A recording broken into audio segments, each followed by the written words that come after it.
আল্লাহ বলছে ওয়ালা ইয়াজনুন, জিনা করবা না। ওমান ইয়াফআল যালিকা ইয়ালকা আসামা, যে জিনা ব্যভিচার করবে আমি নিশ্চিত আল্লাহ ওয়াদা দিছি তোমাকে শাস্তির মুখোমুখি হইতে হবে। কেমন শাস্তি? ইউদাআফ লাহুল আযাবু, আল্লাহ বলে প্রত্যেকটা শাস্তি দ্বিগুণ করে দেওয়া হবে। তোমার সমস্ত পাপের শাস্তি জিনার কারণে দ্বিগুণ করা হবে। আল্লাহর নবী বলছে, খোদার কসম বন্ধু, বুখারী মুসলিমের হাদিস, নবীজি বলছে লা ইয়াজনি জানি হিনা ইয়াজনি ওয়া হুয়া মুমিন, যখন কেউ জিনা করে নবী বলছে সে মুমিন থাকে না, সে মুমিন থাকে না, সে মুমিন থাকে না। জিনাকারী মুমিন হয় না। আয-যানি লা ইয়ানকিহু ইল্লা যানিয়াতান, আল্লাহ কোরআনে বলছে জিনাকারী পুরুষ কোন জিনাকারী ব্যভিচারী নারী ছাড়া অন্য কাউকে বিবাহ করতে পারে না। অতএব অসৎ ছেলে মনে রাখো তোর বউ হবে 6 নম্বর। তখন বুঝবি বাপ, অন্ত মানুষের বেটি চাও, মনে করো তেমন অসুবিধা নাই, মানুষের বেটি চাইয়া শেষ। কিন্তু যেদিন তোমার ঘরে বউ আসবে আর টের পাইবা বেটি 3 নম্বর, তখন বুঝবা দুনিয়ার ঘরটাই হয়ে যাবে জাহান্নামের টুকরা। খোদার গজব সেদিন টের পাইবা। বেডি যখন ফাসাদ লাথি দিবে তখন বুঝবা। এই বেশি দিন দেরি নেই, রঙের গুড্ডি উড়াও। রঙের গুড্ডি কি?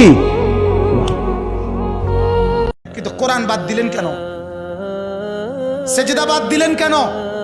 গোলামি বাদ দিলেন কেন? বন্দিগি বাদ দিলেন কেন? আল্লাহকে ছেড়ে দিলেন কেন? আল্লাহর সাথে দুশ্মনী কেন?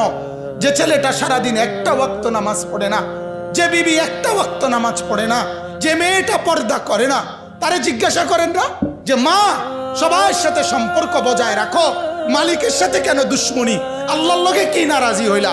আল্লাহর সাথে কি দুশ্মনী? আল্লাহর লগে কেন রাগ করলা? কেন রাগ করলা?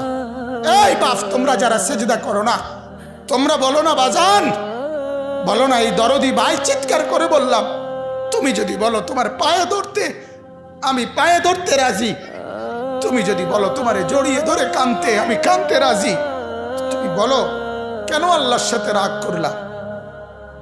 কেন আল্লাহর সাথে রাগ করলা? কেন আল্লাহর সাথে নারাজ হইলা? কেন সেজদা কপালে জুটলো না? কেন মালিকের সাথে সারাদিনের এত কিছুর বিনিময়ে আল্লাহ তাআলা একটা মিস কল দিলে, 2 সেকেন্ডের একটা মিস কল দিলে বন্ধু তুমি টের পাও তোমার মোবাইলে মিস কল আসছে। এত বড় মসজিদে 6টা মাইকের হরন দিয়া আল্লাহু আকবার বলে তোমারে ডাক দেয়, তোমার একটা বারও কানে লাগে না, বিবেকে লাগে না। তোর মতো শক্ত ডাকাত, তোর মতো পাষাণ বেটা আর কে হইতে পারে? বেটা কথা বলেন না কেন? তুই ডাকাত, কত বড় ডাকাত। হ্যাঁ, এজন্য ইনশাআল্লাহ আল্লাহকে রাজি করব। বলেন ইনশাআল্লাহ। সেজদা করব তো ইনশাআল্লাহ। যুবকরা তোমরা বলো না ইনশাআল্লাহ।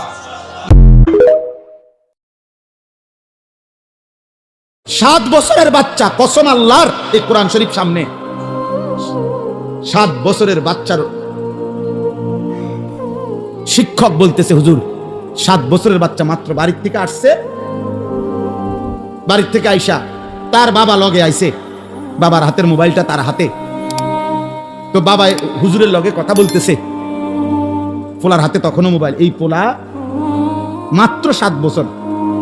প্রিন্সিপাল মোহতামিম বলতেছে হুজুর সে মাদ্রাসার আরেকটা ছেলেরে এই বড় মোবাইল দিয়ে তার বাবার দেখাইতেছে যে উলঙ্গ ছবি, একেবারে উলঙ্গ ছবি মোবাইলের কোন অপশনে দেখায়, ওটা ওরে বুঝাইতে। কত বছর বয়স? 7 বছর। আমার সমাজ কোথায় নেমে গেছে? তোমরা বুঝি কষ্ট পাইতা না বাবা? তোমরা কি মনে করছো?